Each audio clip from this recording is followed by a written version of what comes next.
Joffrey! Anong ibig sabihin nito? Bakit hindi ako nasabihan na may pagpupulong?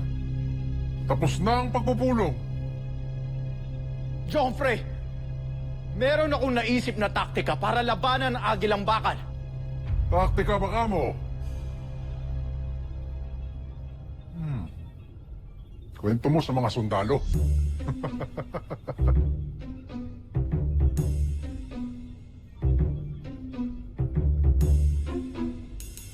Kunamo! Hindi ko maintindihan kung bakit hanggang ngayon ay ayaw may paalam sa mga anak na buhay ka pa. Sigurado ako matutuwa ang mga yon. Ligtas ang aking mga anak. At kaya nilang ipagtanggol ang kanilang mga sarili. Ngunit ang mga naapi sa Buzan ay hindi. Kaya hanggat hindi pa tayo tuluyang malaya, ipagpapaliban ko muna ang muli naming pagkikita. Hanggang handa na ang Solar Bird na nagtatago sa kalawakan. Dahil kailangan na magsanib puwersa ng Solar Bird at ang himpilan ng Voltes 5 na Camp Big Falcon. Yun lang ang paraan upang mas mapabilis ang pagbalik natin sa Buzan at mawakasan natin ang sakim na pamumuno ni Sambojil.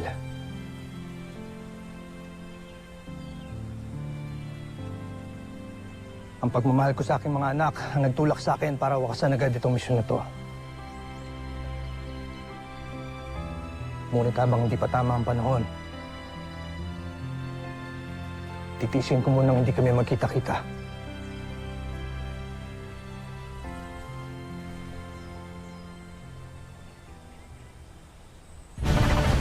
Tingnan natin kung makakatakas pa ang Agilang Bakal sa mas pinabilis at pinalakas natin mga sasakyang pandigma.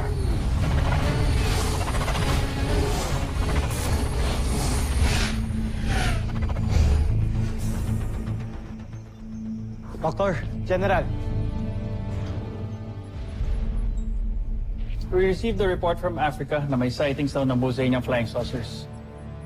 Meron na rin sa Japan, Himalayas, and France. Pero hindi sila umaatake.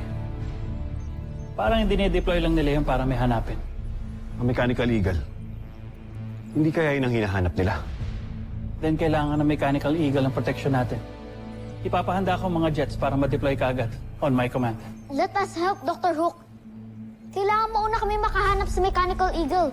Baka kapag naunahan tayong mga kalaban, baka patayin nila si Papa. Please po! No. Pero Dr. Hook, kailangan nung... I said no. Sige, ano gagawin niyo pag umatake dito yung kalaban? Hindi ba naisip baka decoy lang to?